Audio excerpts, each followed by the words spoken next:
priceless. Good morning, good morning, good morning. Welcome up. This is Wake Up with, I said welcome up. I said welcome up. Welcome. Welcome. Welcome.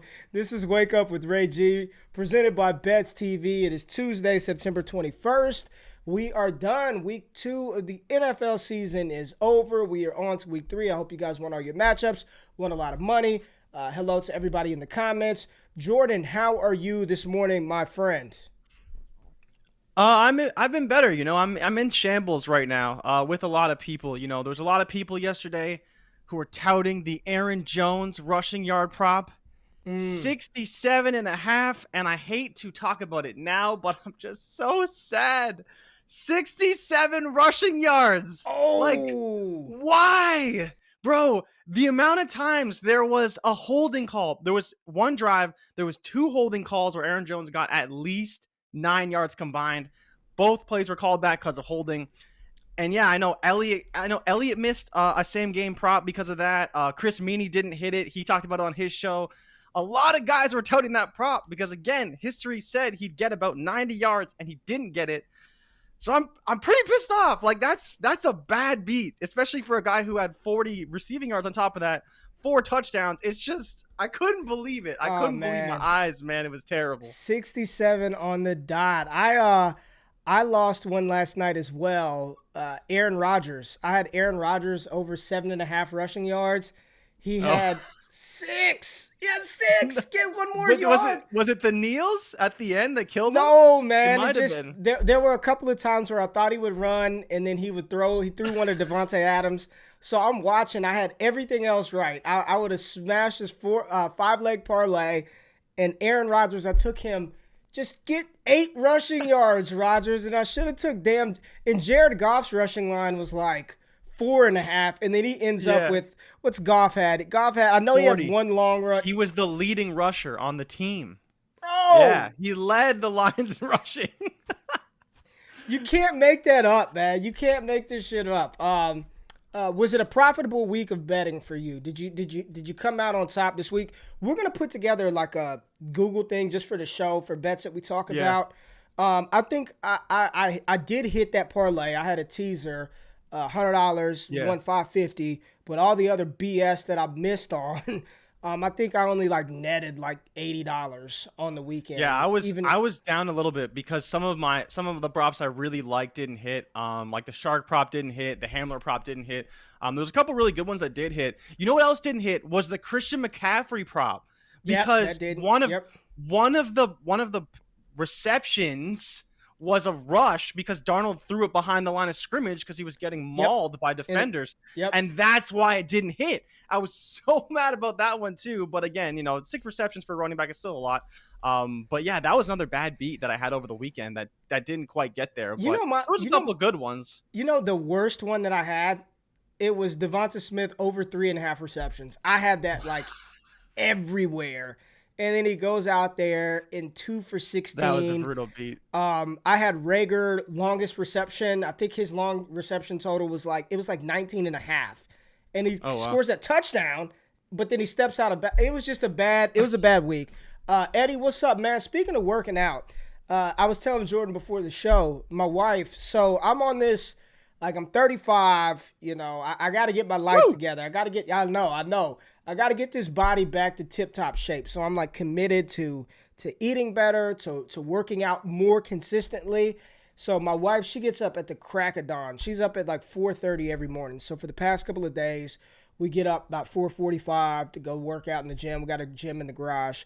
And I was feeling good, man. I was working out. I'm feeling good. I'm listening to Drake's Scary Hours. And he mentions the name Patrick Mahomes. And I don't know why I started thinking about this in the middle of working out. But I asked you the question, Jane. I'd love to hear from the people. Do you think there's a player in the NFL who can rival the mass appeal, the marketability, sort of the stature of LeBron James in the NFL? And I'm like, could Patrick Mahomes be that? He's the highest paid player in NFL history. He's young. He's fun. He's cool looking. He's on a fun offense. He's a Super Bowl champ. He's an MVP. Is there anybody you think in the NFL who can, because in my opinion, LeBron James, whether you like him or hate him, I would say maybe outside of somebody who plays soccer that I may not know about, is Yeah. probably the biggest superstar in sports in the world. I would, if he ain't number one, he's got to be 1, 2. Do you think Patrick Mahomes or any player in the NFL could ever rise to that stardom level?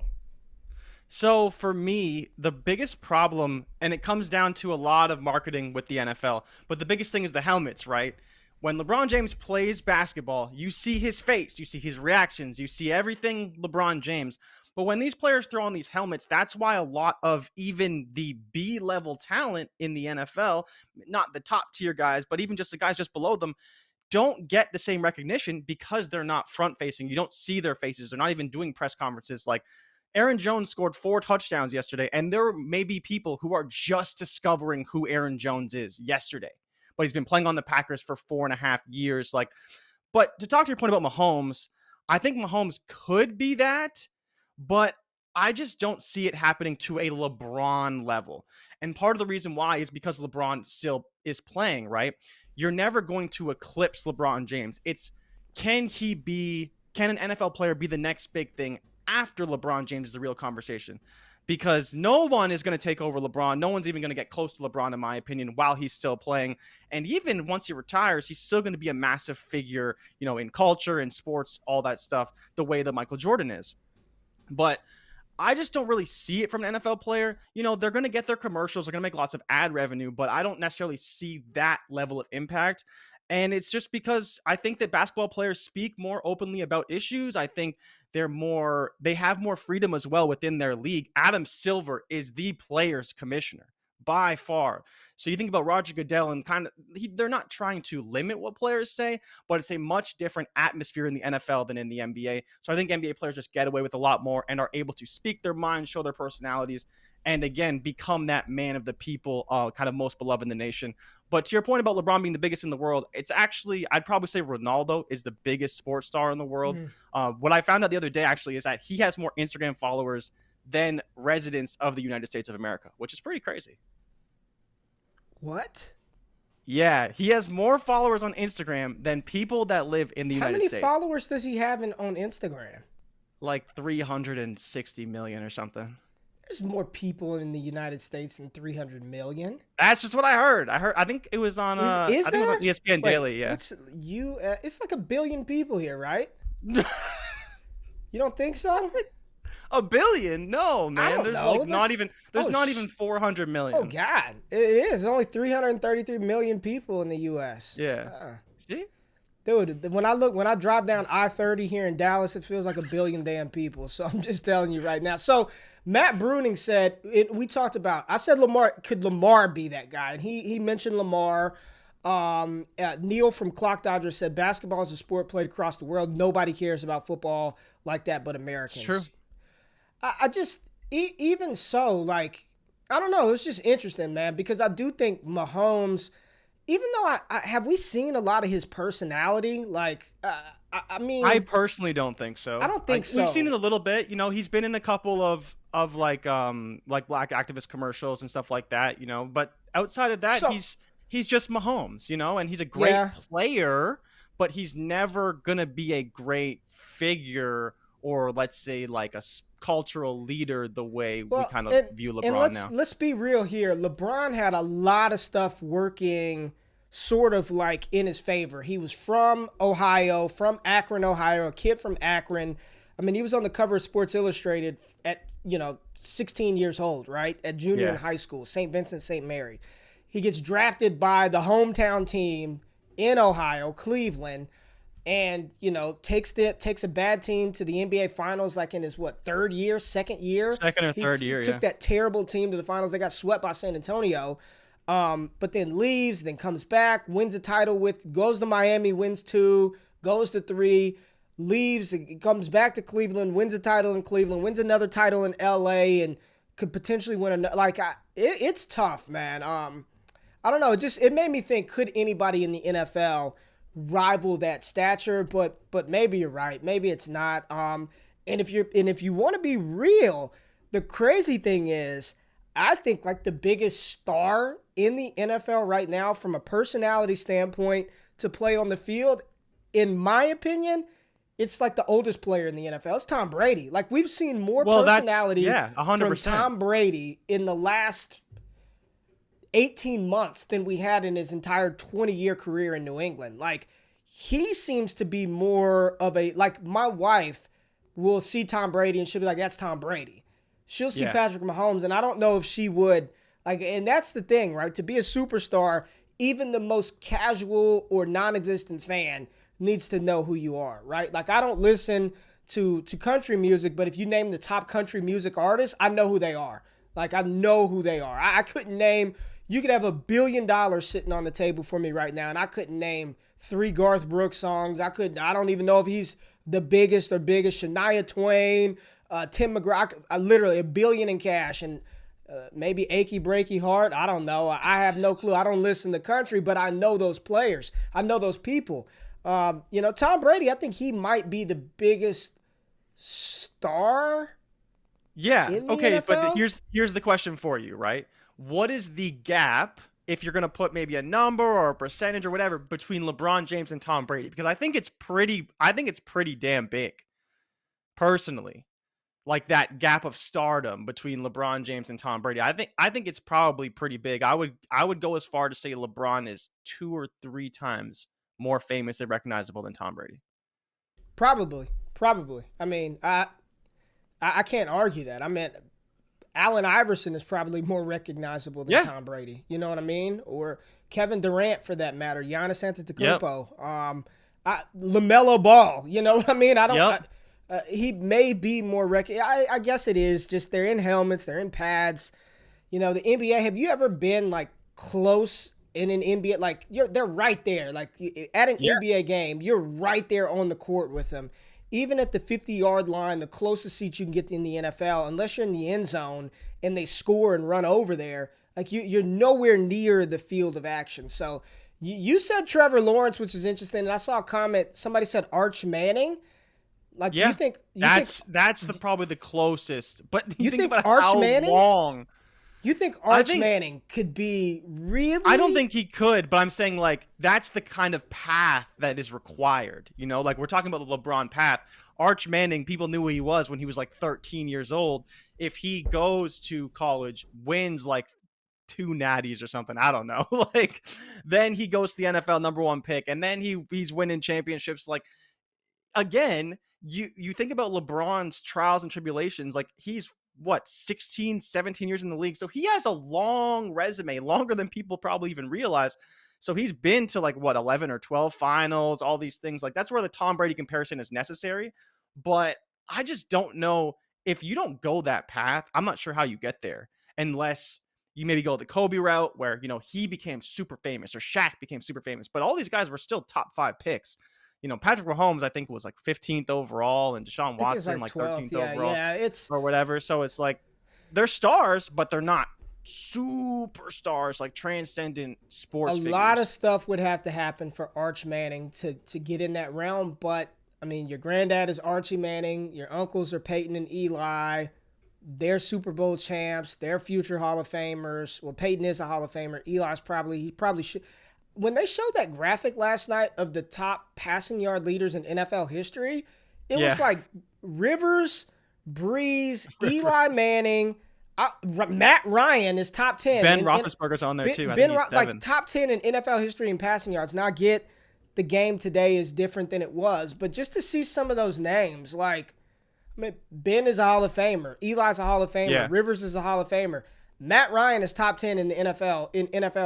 I mean, he's got more passing yards than Aaron Rodgers. Now, I know Rodgers sat for 4 years or whatever it was behind Favre, but just to see that list, it was kind of mind-blowing. But that really is a good segue to get into the Monday night game. So let's go ahead and get into the morning run. Wake up! This is the morning run.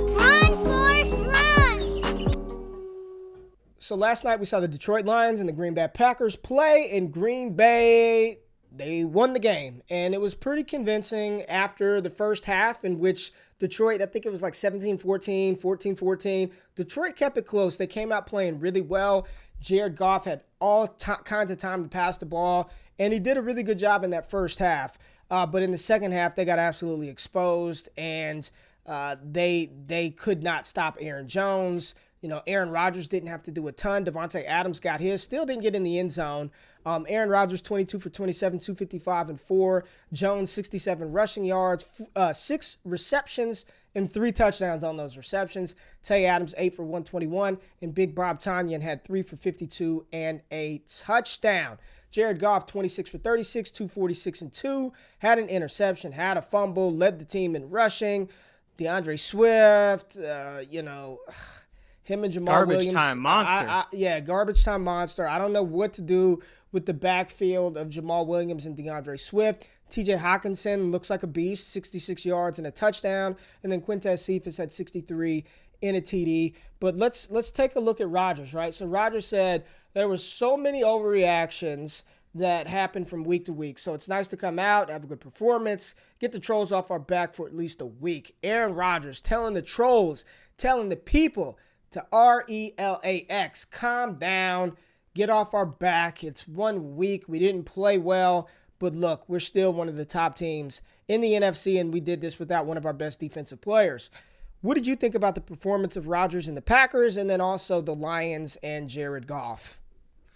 So I think to start, I was impressed by what I saw from the Packers, but I think that Aaron left a lot on the field. There wasn't really a whole lot in the deep passing game, and it was windy and it was raining, so I'm not going to put a whole lot of stock into that. But for people who really watched every play, there was probably 2 or 3 deep shots that were still left on the field. He did hit one deep to Adams at 50 yards, but he was really trying to get Marquez Valdes-Scantling involved. And people have been talking about this all offseason, how they're trying to get him involved, how they're trying to get him involved in the deep passing game. And Aaron went to him over and over and over, and they just so happened to not connect on one this game. So I would monitor that going forward. If someone is dropping Marquez Valdes-Scantling, like week 1 was the same type of deal. I believe he was top 5 in air yards. He had over 150. This week, same story. Aaron is still throwing it deep to Marquez Valdes-Scantling, and eventually one of those is going to hit, and you're going to want to have him on your rosters. But to talk more about the Packers, the biggest thing, and Stone actually said in the comments here, their defense is really not that good. They played better in the second half, but we saw it 2 weeks in a row now. The defense just hasn't really played to that championship level. And so while they beat the Lions like they're supposed to, and they won fairly convincingly in the second half, I wasn't overly impressed with what I saw from the defense. The offense looked pretty good, but I think if they really want to get back to NFC Championship game, if they really want to be Super Bowl contenders, that defense is really going to have to improve. Now, talking about the Detroit side, it was a weird, tale of two cities kind of scenario for Detroit. First half, like you said, Jared Goff, 2 touchdowns, I believe on the first 2 drives, put up 17 points. Next half, he goes he doesn't score any points in the second half. Then he has 2 turnovers. So you think about first half, 2 touchdowns, no turnovers. Second half, 2 turnovers, no touchdowns. It was just a disaster for Jared Goff. Oh my God. He fumbled the ball twice. One of them was lost on that snap.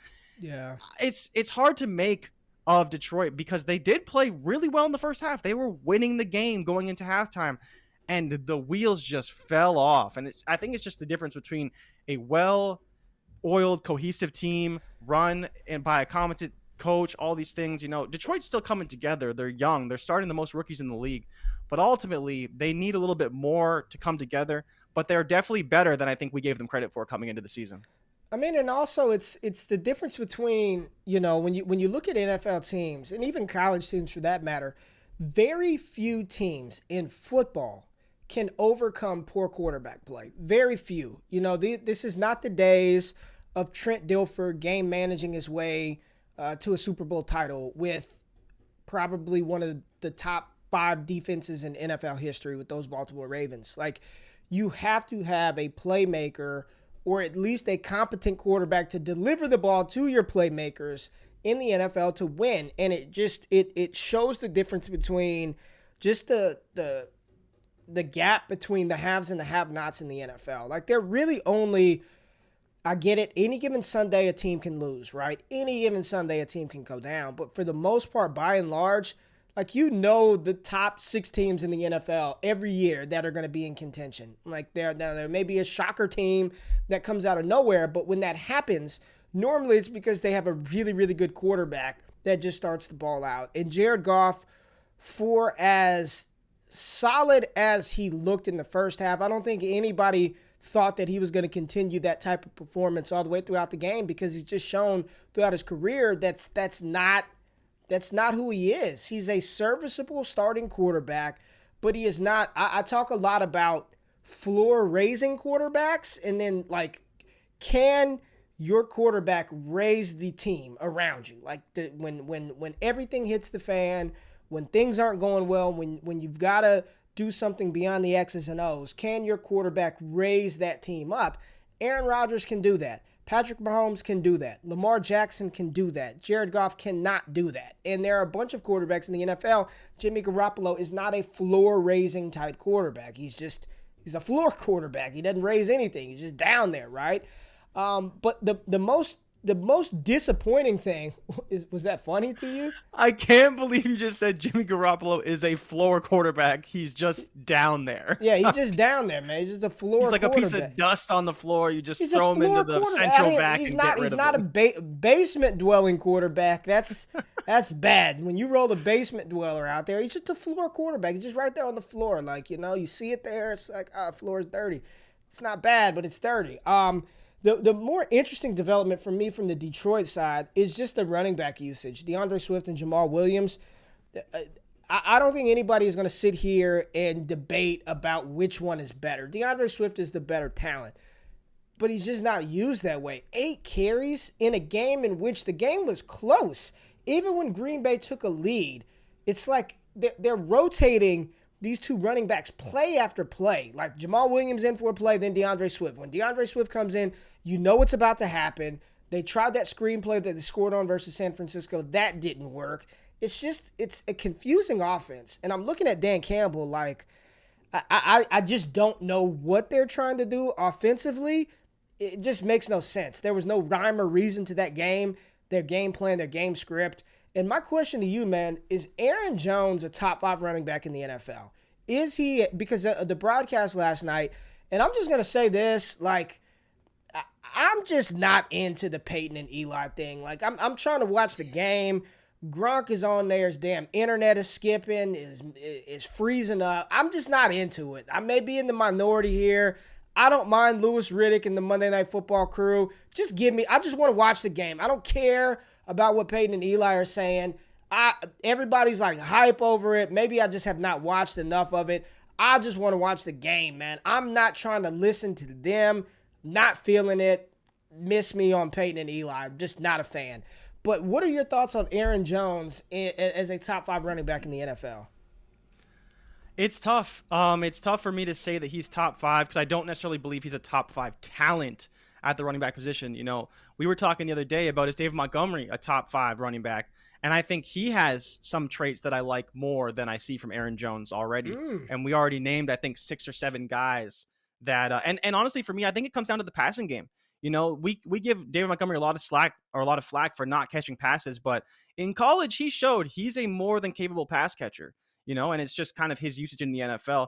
Aaron Jones, we didn't see that as much. And while he looks good, he does have Aaron Rodgers throwing him the ball, and he does have a system that's clearly conducive to his skill set. But I would not say he's a top 5 running back in the NFL personally.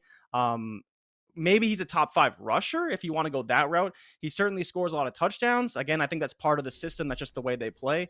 But I don't think if you threw him in a kind of a neutral situation, he would be a top 5 running back still in the NFL. Who's your top 5? Some people were saying DeAndre Swift. It's just dynasty fantasy football, dynasty RB1. I know you've seen that floated around. It had its time in like February and March, and then Jamal Williams came, and all of a sudden, I don't even think it had its time. Okay, so we'll give CMC a lot of credit here. He's number 1. To your point, yes, Derrick Henry is number 2 or number 3. He's Dalvin Cook easily in the top 5. Alvin Kamara easily in the top 5. Even though he limps off the field every other play, but yes, Dalvin. And Cook I would say Nick Chubb is definitely in top 5 consideration. But you could go with Jonathan Taylor. You could go with potentially even Cam Akers, J.K. Dobbins when healthy. No. Then you talk about, you wouldn't say Miles Sanders. I'm trying to think of other top 5 running backs. Who am I missing here? David Montgomery, right? If you want to say top 5 talent, not in the best situation. I don't think Zeke is a top 5 running back. No. Right? Saquon. But we have Saquon would be the Saquon when healthy again. Yeah, for sure. Top 5 talent. Absolutely. So you think about, we named at least 4 that are locked and loaded. If Aaron Jones wants to fight for 5, he can fight for 5, but I just don't think I'm ever going to see him there. But to your point, Saquon, yeah, if Saquon's healthy and playing at his full caliber, he's got to be in the top 5. Yeah, I'm with you. CMC, to me, he's in it. So, if you follow high school recruiting rankings, they have like all-purpose running backs and then running backs, and then they rank them that way. Like Christian McCaffrey is the best all-purpose running back in the NFL. And I think he's probably the best all-purpose running back that we've seen since Marshall Faulk, I'll say. Marshall Faulk, Jamal Charles type. The best just running back, hand him the ball and go do something is Derrick Henry. He's the best in the NFL. I think Christian McCaffrey is in a tier of his own, and then Derrick Henry is also in his own other tier, which is just rushing tier, yeah. Beast him and Nick tier, Chubb. right? Like just him and Nick Chubb are just beast. Just hand them the ball, get out of the way. They can carry the ball 30 times a game if you need them to, even though Nick Chubb will over under Nick Chubb getting over 25 carries this season in a game.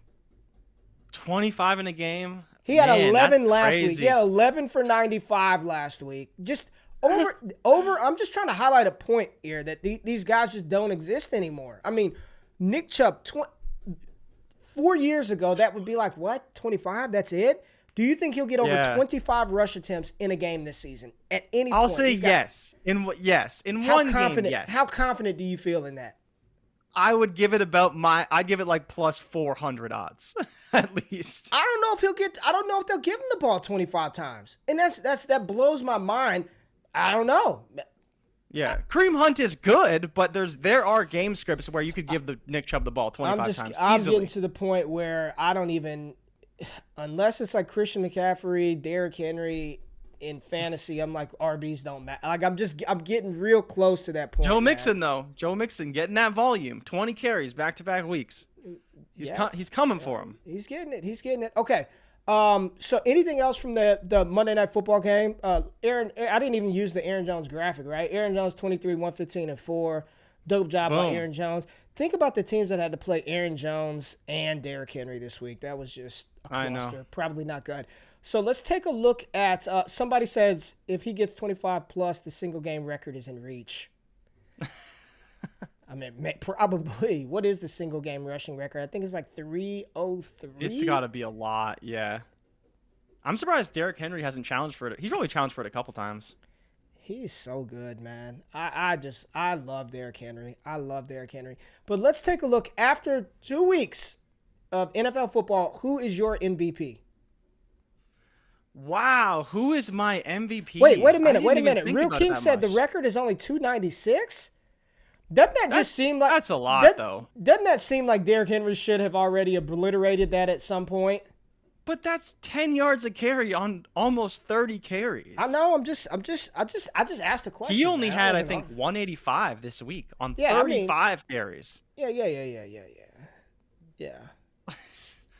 Okay, but back to MVP. MVP, I would give it to Tom Brady. Easy. I would give it to Tom Brady today. Easy. I really would. Easy. It's not that hard. Tom Brady is your MVP right now. Yeah. Easy. That's 9 touchdowns in 2 games. That offense is humming. They are underdogs versus the Rams this week. Underdogs. SoFi, man. That SoFi magic. Underdogs. I'm looking at it right now, +1. I'm about to tease the shit out of these lines right now. Like I'm about to do a 6.5 point teaser. Give me Tampa Bay +7.5. Thank you. I will take that bet and cash it out on Sunday. But let's take a look at our MVP odds. What is this? Just consensus right now? This is on DraftKings. These are the DraftKings odds, just because they're easy for me to pull because I know where to find them. But yeah, so the biggest movers, that's why I've been using DraftKings a lot for when we pull lots of odds. That way I'm not having to look up everyone. Patrick Mahomes, still 550. He has been sitting at 550 since week 1, I believe. He might have been plus 500 at one point. But Tom Brady, like we talked about, I believe, last week, moved from 14-1 now to 7.5-1. Kyler Murray came up a few points. He was, I believe, a 10-1 coming into last week. Now he's 7.5-1. Matthew Stafford, if you remember, he was actually the consensus number 2 last week when we did this at 8-1. Now, moved back to 12-1. Josh Allen slowly falling back. Lamar Jackson moved up a little bit, and then Justin Herbert moved up a little bit as well. But again, they're still long shots compared to where you're at with Tom Brady, Kyler. I'm surprised Russ stayed that high because it seems like the media is really starting to push away from Russell Wilson, despite how good he's been this season. Yeah. Regardless, I think he deserves to be up there. Top 5 candidate for MVP, certainly. Josh Allen at 14-1 makes no sense, but he can definitely get hot. So How is curious your he? thoughts on this list, though. Because, yeah, Josh Allen's been pretty bad. So 14-1 seems like pretty optimistic outlook for Josh Allen right now. Did Patrick Mahomes' odds improve after losing to Baltimore? I think they got a little bit worse, but I believe he was like plus 500 kind of from the start of the season going forward. Okay, so the Chiefs play the Chargers this week, right? Let me see the Chiefs schedule. Kansas City Chiefs schedule. I think they have the Chargers this week. Yes. So they've got the Chargers, Eagles, Bills, Washington, and then Tennessee. So he's got some tough matchups in there. I think if he this is going to be an interesting one. Chargers Chiefs with Herbert going against Mahomes. That should be a shootout. The Chiefs should beat the Eagles, and then the Bills will be another tough matchup. Whereas it's narrative, right? Tom Brady, they have the Rams this weekend. You know, if he goes against Aaron Donald and Jalen Ramsey and comes out on top, and then you know what happens the following week. In week 4, you know what's coming. Sir. Right? It's yes, going sir. to We be going to the Foxborough. highest. It's going to be the highest viewed football game in the history of football. I think it might get more views than the Super Bowl. I think there will be more people watching this than the Super Bowl. Yeah, but think about it, right? So not only do we get, because we've been talking about another game that's on the same weekend, and I believe it's the day before. That's the Ole Miss Alabama game. I believe it's the day before. So we're going to get Ole Miss Alabama on Saturday, probably 3:30ish on ABC, and then we'll get Tampa Bay New England on Sunday, baby. And that's the Sunday night football game. And then then I don't know who plays Monday, but I know we get the Eagles Cowboys this Monday. So I forget who's next Monday. Yes, we do. We get Eagles Cowboys. That's going to be the highest viewed game in the NFL. Eagles Cowboys. But no, I mean, I'm looking at this list. I think it's Tom Brady, man.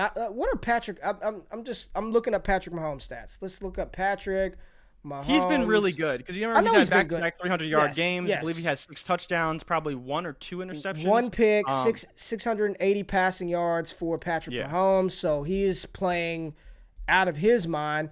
Tom Brady, a few yards behind him at 655, 9 touchdowns, 2 interceptions. I mean, it's a 2-man race in my opinion. It's Patrick Mahomes, Tom Brady. So give me the guy with the better odds. No love for Kyler? Yeah, Kyler's dope, man. What would have to happen? That's it. 400 yards last week. No, I mean, no, I'm not trying to diminish him. I mean, he's got more yards than Patrick Mahomes. He's got 689, 7 touchdowns, 3 picks, and then you add in his rushing yards. What does Kyler Murray have to do in order to truly win MVP? I mean, they've got to win the West, division, right? They've got to win the division.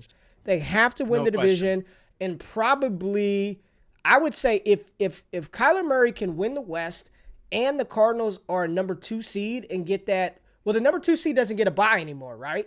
Number 2 seed doesn't get a bye. Only the first seed. So they don't have to be the 1 seed though. But I think to your point, if he doesn't beat Brady, how is he going to win the MVP? If he doesn't do more than Brady, if he doesn't, have a higher seed than Brady, how is he going to win the MVP? I think it's a fair argument. I'm looking up their schedule. I just want to see if they play. Do they have they don't have the NFC South this year. I just wanted to see if the Cardinals actually. So Cardinals Packers would be a marquee matchup for them. Cardinals Rams December 13th. They get the Rams in a couple of weeks. Oh my gosh, the Cardinals Jaguars this Sunday. Jesus, what's the line on that? Arizona -7.5. Yeah, give me that, and I'll tease it 6.5. Just win by 2. I think it's a 2-man race right now. I love Kyler, but they've got to win the West, and that's a tough. I honestly have no clue who's going to win that division. No clue. Yeah, I have no clue. It's going to be super competitive, especially with the Rams not looking so great this week against the Colts. I think it makes it more competitive than kind of people suspected.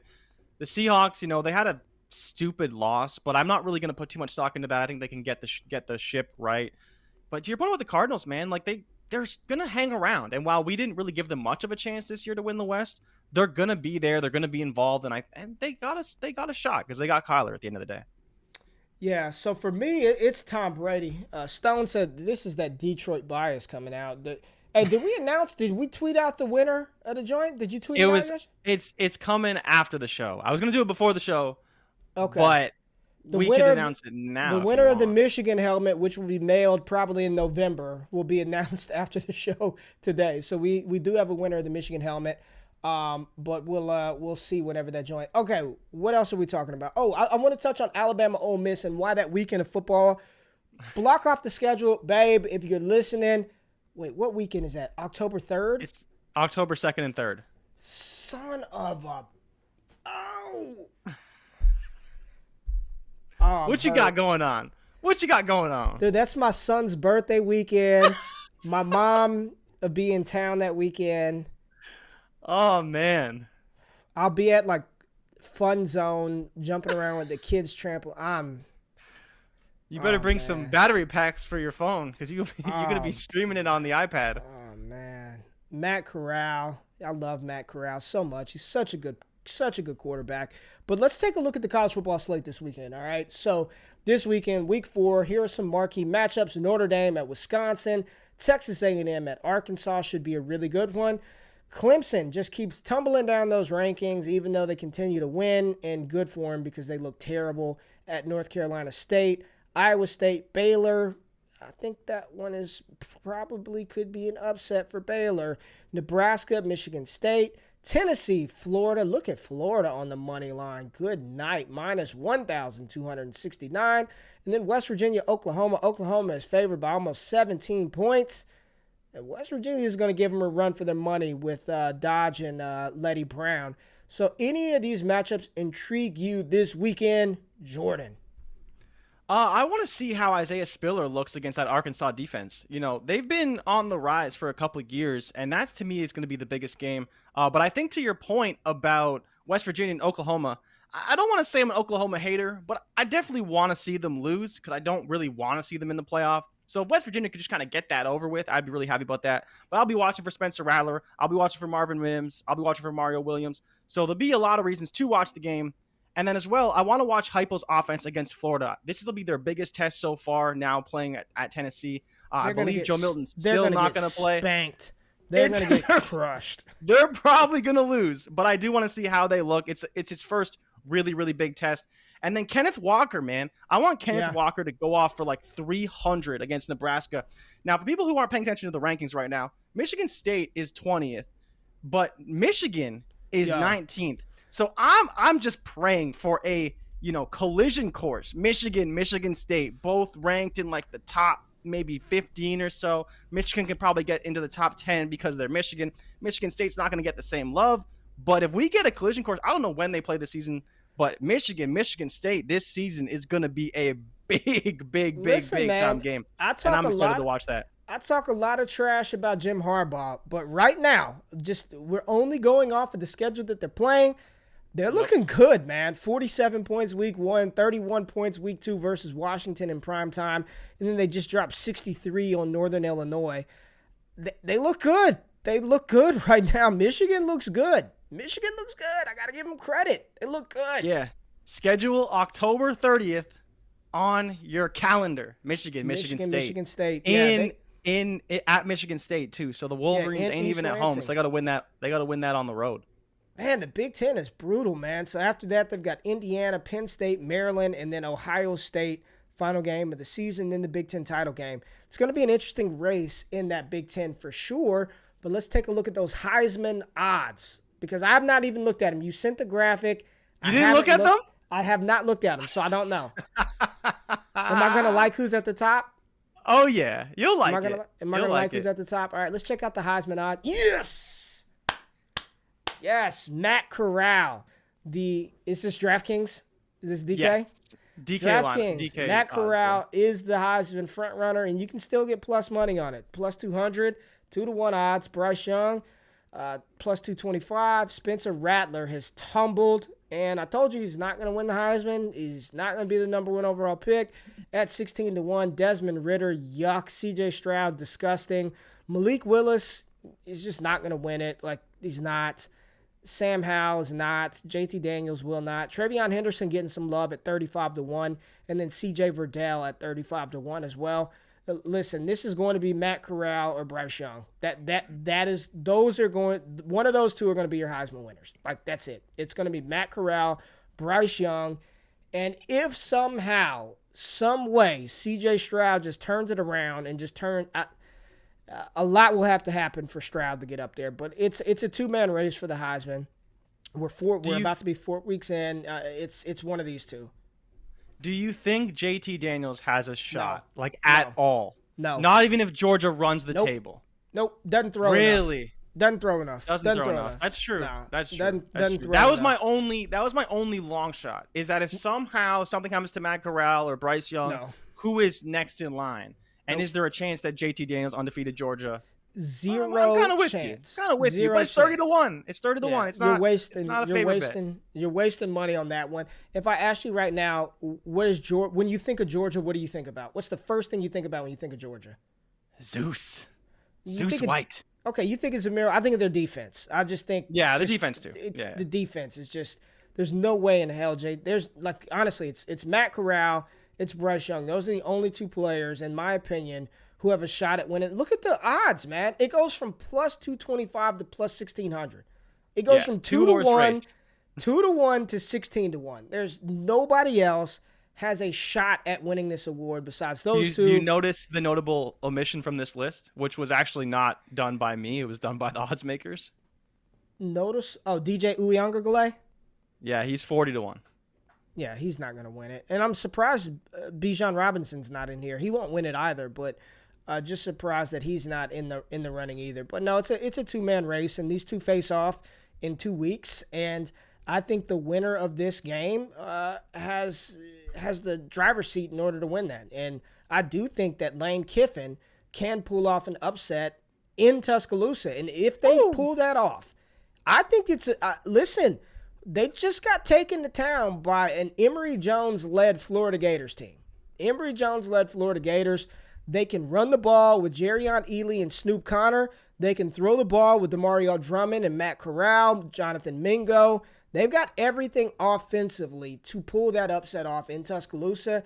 And if they do that, they're in the driver's seat to the SEC title game. And I think that will probably solidify Matt Corral as not only the Heisman Trophy winner, but if he declares probably the number 1 overall pick in the NFL draft. Really? You think he's going to go number 1? I think he's got a shot, man. Do you think he would go number 1 over Thibodeau? Because to your point, if Rattler doesn't go number 1, which it doesn't really seem like he's going to go number 1 right now. No. But, things change and scouts may fall in love with him throughout the process, blah, blah, whatever. But I think to your point, you made this point a long time ago that Thibodeau is a top 5 pick, pretty much locked, and you think he's the best player in the country when you talk about his entire skill set versus the quarterbacks. But we do know it is a quarterback league, and Matt Corral is probably the front runner right now to go number 1. But I think Thibodeau would still have the edge over Corral personally. But I think if Rattler somehow turned it up because of his star power, all these various things, I don't know if Matt Corral has the same star power. Maybe you disagree with me on that. Do you think he has the potential star power to garner that number 1? Yeah? 100%. And he's going to show well in the pre-draft process. He's got that competitive spirit, the fire, the swagger. Like he can be the face of a franchise. And here's why. Here's the argument against Corral or any quarterback number 1. There are 3 winless teams in the NFL right now. Do you know the 3 winless teams? The Jets, the Colts, and the Giants. Jaguars. Giants just got Jaguars. Wait, that's just in the AFC. Hold on. Wait, there are more than 3 winless teams. The Giants are winless. The Vikings, the Lions, and the Falcons. Vikings, yeah. Yeah, okay. The Lions. So Falcons need a quarterback. If they're picking number 1, they're not passing on a quarterback again. They're going to pick a quarterback. Lions, probably going to take a quarterback if they're sitting at number 1. They may trade down. Again. We're not going to do all that trade shit. Let's just talk about it where they're at. Vikings, do they need a quarterback? Yes. Okay, so they're in contention. The Giants. Hell Yes. yeah. So If that's they're at the bottom, they need a. four winless teams in the NFC probably need a quarterback. The problem is the AFC teams, which I think the AFC winless teams are a little worse than the NFC winless teams. The Jets are 0-2, but they're not going to take a quarterback, right? So if the Jets are picking number one, it's probably Kayvon Thibodeau or maybe Evan Neal. I don't know if you pick a guard number one, but probably Kayvon Thibodeau. The Colts probably will take a quarterback, right? And then the Jaguars will not take a quarterback. So they won't. Two of the three teams in the AFC have no need for a quarterback. The Colts, and I don't think the Colts end up with the number one pick. I think the favorites right now are probably the Jets, the Jaguars. I was gonna say the Jets are probably the new worst team. Jets, Jaguars, Falcons, and I don't think the Lions are number one pick bad. They're not a good team, but they're not number one pick bad. Neither are the Vikings, and I don't think I think the Giants will win a couple of games. I think the Giants will end up winning a couple of games, especially get Saquon back healthier down the line. Yeah, I mean, yes, I think somebody said the Colts might not even have that first if Wentz can't get right and stay healthy. Yeah, that's true. That's true. That's true. And I hear the Texans. I don't think the Texans are the worst team in the NFL. I don't. Now, that's with Tyrod Taylor. So without Tyrod Taylor, and we've got the Davis Mills experience on deck, we'll see how that plays out. But yes, I do think Matt Corral can be I think it's going to be Corral, Howell, or Carson Strong. And then I know a lot of people think Malik Willis. I like Malik Willis a lot. And he's got a big test as well. He goes to Ole Miss. Like, Corral has got everything working in his favor. If he lights up, even if they lose versus Alabama, if he lights them up, then that's going to be. And I think he played well.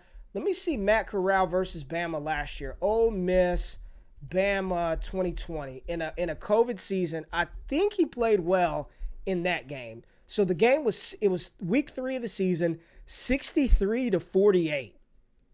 Yeah. Good Lord. Najee had 206-5. Mac Jones had 417-2.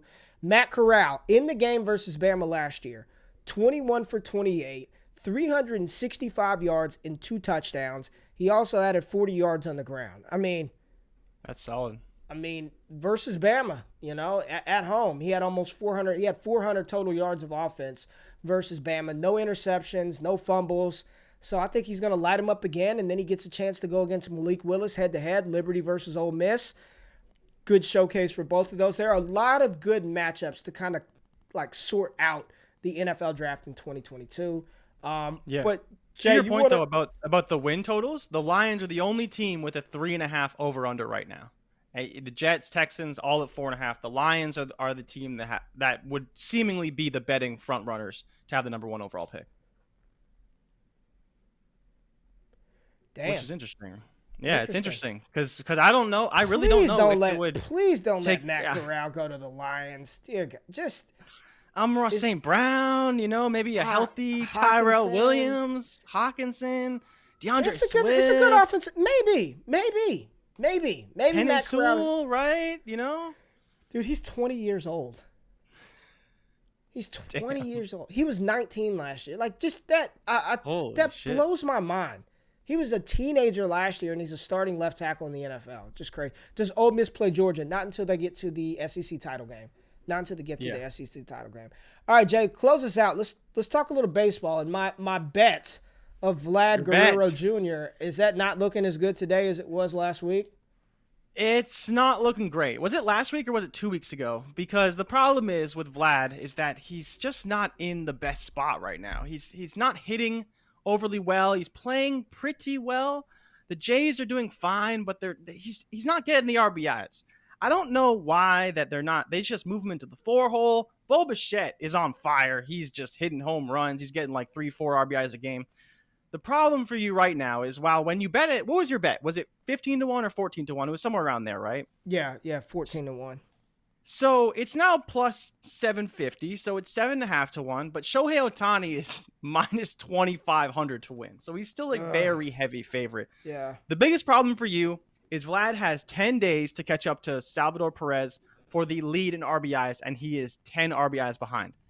if somehow he can catch Sal Perez, who is also tied for him with home runs, so he needs to hit some home runs and get some RBIs to stay ahead of Sal Perez, then you have a shot. But to get 10 RBIs in 10 days, while he already has over 100, it's still a lofty projection. Even the best odds makers will only project Vlad for probably over under 1.5 RBIs on any given day. Now, he does close out the season in Baltimore. Now, if you recall, there was a weekend, I think 2 weeks ago, where the Jays put up 45 runs on Baltimore in one weekend. It was a four-game series. They put up 45 runs. They put up, I think, 15 runs back-to-back days. Doubleheader, they scored, I think, 35 in one day or something stupid like that. So that is kind of your last hope, and I believe that's their last series heading out to the season. So for you, it just comes down to if he can get hot one more time. The team is playing well. They have a series against the Yankees, which is going to be super competitive because they're playing for the division right now. They're half a game ahead of the Yankees for the wild card.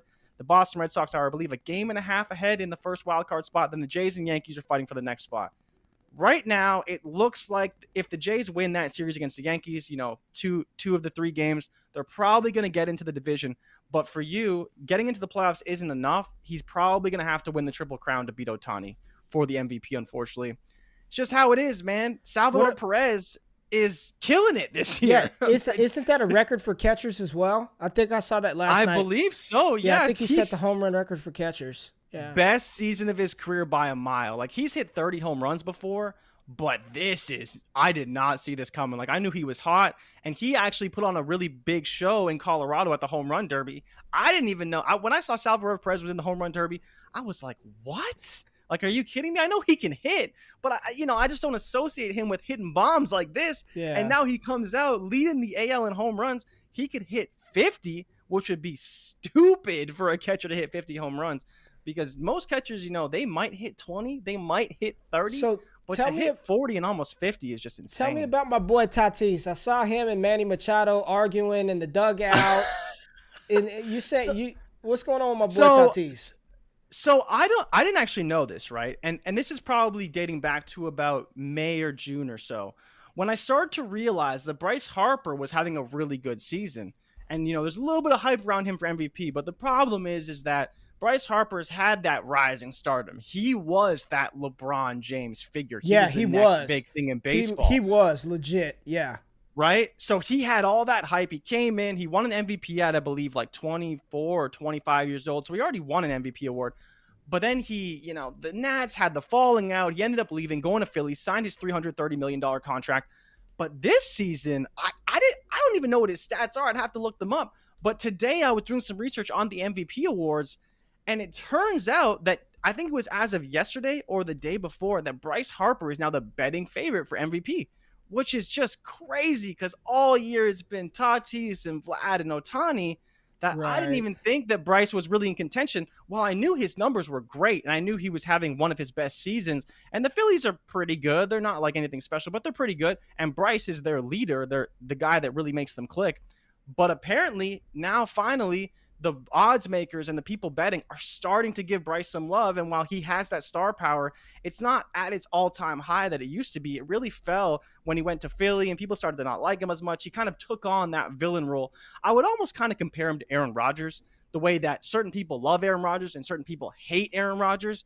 And especially for Bryce, the biggest thing that's the problem for him is as soon as he left, the Nats won a World Series and he's just over there in Philly taking his money, which isn't the best look for him. And it's kind of another reason why people don't like him that much, because he left the Nats kind of high and dry. And, they probably didn't want to pay him what he wanted to be paid.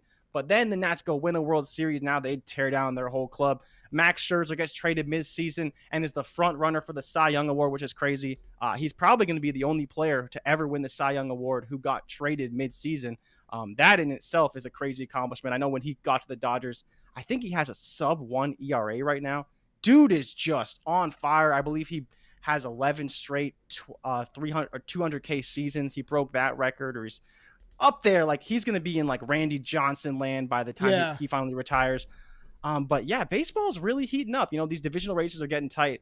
But for the awards, I think your Vlad bet is not looking great. But again, if he gets hot, there is a chance. But Salvador Perez is just, man, he's so hot right now. and he's just killing it. I just don't know if Vlad's gonna be able to get it done, but the team itself is playing well, and if they can lift him up and he can get those RBIs, I think there's a chance, because that Baltimore series will be a bloodbath for those Orioles. And if it's anything like the last one, you're still got a shot for sure. Appreciate it, man. I know the people enjoy the baseball talk. Jay, thank you for another good show. I need to get off of this so I can talk to you about this parlay, this 7.5-point teaser that I got loaded up right now. Let me just run it to you real quick. Packers are the dogs versus the 49ers. So Packers plus 11. And listen, damn it, before we get out of here. Packers plus 11.5. You like that?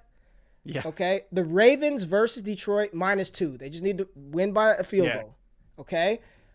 The Colts, the Titans plus 2.5. So just don't lose by 3 to the Colts. Jacob Eason, no Jonathan Taylor, Titans, right? Yeah, true. Okay. Jacob Eason. Yikes. Eagles, Cowboys plus 3.5. Yeah. Okay. Seahawks, Vikings. Seahawks plus 6.5. Oh. Okay. You're a little iffy on that. That's fine. Tampa Bay, LA. Tampa Bay plus 8.5. Yeah, that's okay. too easy. Chargers, Chiefs plus 1. So basically, it's Chiefs money line. Ooh, I like that. Okay. That'll be a tough game though. Saints, Patriots plus 4.5. I'm surprised you don't go the other way on that one to get like the. I may adjust. And then Cardinals, Jaguars, pick 'em. Arizona. They just need to win. Yeah, they'll win that game. The payout on this joint. Crazy. The payout on this. I'm just saying it. The payout on this joint, $250 to win. $250 to win 2,400. So it's basically plus 1,000. Plus 1,000. 7.5-point teaser. All right, That's cool. Solid. We may have to tweet that out. We'll tweet that out. We'll get it all worked up. We'll get it worked up. I want to get this in early, and I'll do a couple this week. So appreciate y'all tapping in. Tomorrow we are going to dive into the NFL slate earlier. We talked a little college today. We're going to get into the NFL slate earlier, Thursday and Sunday games, and then Thursday we'll get into it, and then Friday we're just going to have fun, talk about our picks, show our bets, all that other good stuff. Make sure you subscribe to the show, subscribe to the channel. We appreciate y'all. We love y'all. Have a great day. Be blessed. Make it the best. We out of this thing. Peace.